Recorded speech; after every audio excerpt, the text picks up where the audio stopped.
আমি এখন অনেক কিছু বেশি বুঝি। যখন বলার সময় হবে তখন আমি বলবো। আমি একটা বিউটি প্যাজেন্টে যাই, কিভাবে কিভাবে সেটা জিতে যাই। অনেক লম্বা বা অনেক দূরের চিন্তা ভাবনা আসলে আমি করতে অনেক ভয় পাই।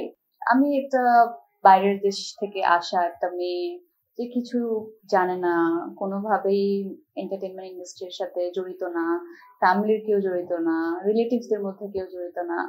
আমি একটা বিউটি প্যাজেন্টে যাই, কিভাবে কিভাবে সেটা জিতে যাই। জিতে যাওয়ার পর আহ সবাই জানে যে মেয়েটা আসলে বাংলা পড়তে পারে না, তো স্ক্রিপ্ট কিভাবে পড়বে। তো অনেকেই যখন প্রথম দিকে কাজ করেছে তখন ওনারা এই ধরনের কথা বলেছে, মেজবিন অনেক ও উইনার হয়েছে কিন্তু হয়তো অনেক দূর যেতে পারবে না অ্যাজ অ্যান অ্যাক্ট্রেস। বাট আজকে 2025-এ এসে আমার কাছে মনে হয় আমি অনেক কাজ করেছি, যতটুকু ডিজার্ভ করি তার চাইতেও আসলে বেশি সুযোগ পেয়েছি, কারণ সবাই আমাকে অনেক ভালোবাসা দিয়েছে, অনেক ভালোবেসেছে।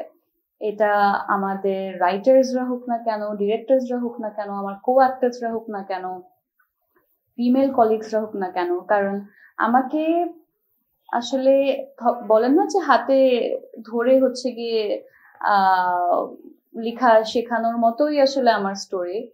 কারণ আমি যখন পড়তে পারতাম না তখন আমাকে পাশে থেকে সবসময় আমার কো আর্টিস্টরা বা ডিরেক্টররা বা অ্যাসিস্ট্যান্ট ডিরেক্টররা বা মেকআপ আর্টিস্ট পর্যন্ত ওনারা বলে দিত যে এই লাইনটা এটা এটা এইভাবে বলো।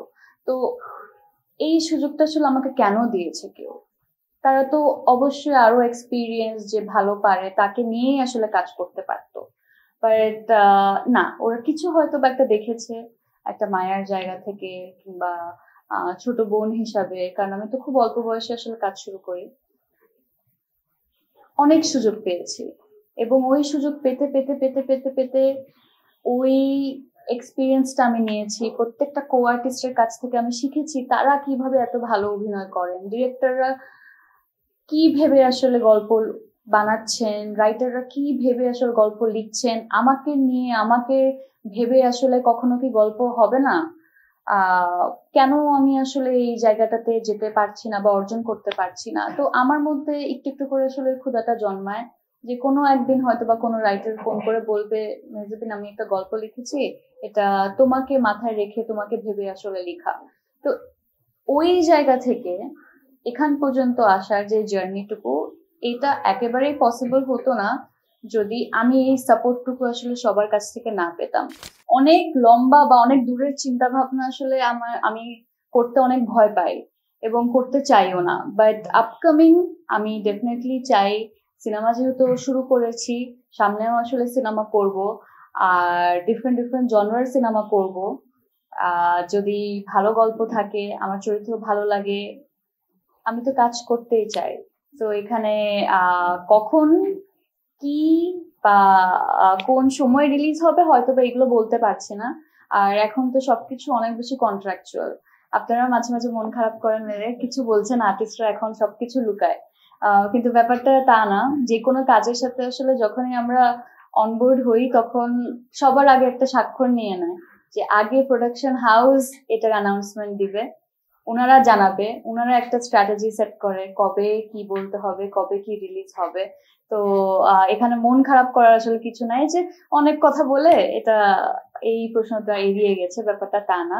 অনেক বাইন্ডিংস থাকে, ওই বাইন্ডিংস গুলো মাথায় রেখেই আসলে কথা বলতে হয়। তো সেই জায়গা থেকে ডেফিনেটলি আমি সিনেমা করব ভেরি সুন। সময় হলে এটার অ্যানাউন্সমেন্টও দিয়ে দেবো। শেখার জন্য আসলে অনেক পরিমাণের একটা সময় কাজ করতে হয়েছে এবং আজকে ওই এক্সপিরিয়েন্স থাকাতেই আমি এখন অনেক কিছু বেশি বুঝি। বেশি বুঝি বলতে হচ্ছে এই ক্যারেক্টার আমি কিভাবে প্লে করব, আমি নিজের মতো করে একটা ডায়াগ্রাম হচ্ছে গিয়ে সেট করতে পারি, আমি আর্টটা তৈরি করতে পারি যে এখানে আমি এইভাবে করব, এখানে এইভাবে করব। ডেফিনেটলি আমাকে সাপোর্ট করার জন্য আমার টিম থাকবে, কিন্তু আমার ভিশনটা কতটুকু, আমি কতটুকু বুঝতে পেরেছি এই চরিত্রটা কেমন, আমিও এখন হচ্ছে কোলাবোরেশনে যেতে পারি।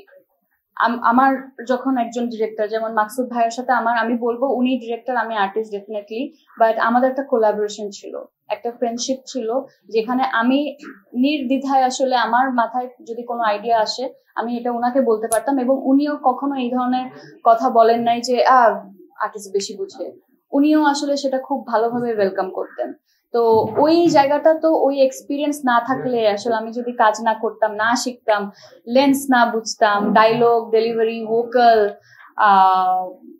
কিভাবে আসলে কখন কি সিচুয়েশনটা কিভাবে হ্যান্ডেল করতে হয়, এগুলো না বুঝলে আমার আসলে নিজেরও গ্রোথটা হতো না। তো ওই গ্রোথের জন্য একটা সময় অনেক কাজ করা, যখন আমি বুঝেছি এখন মোটামুটি পারি, এখন একটু চেষ্টা করি নিজেকে অন্য জায়গায় নিয়ে যাওয়ার, তখন আসলে নাটক থেকে ওয়েব ফিল্মে আসা, ওয়েব ফিল্ম থেকে সিরিজ করা, সিরিজ থেকে একটা সময়ে যখন ফিল্মের অফার আসে তখন ফিল্ম করা। তো সবকিছু আমি বলি, যদি ওই নাটকগুলো করা না হতো তাহলে আজকে এখানে আমি থাকতাম না।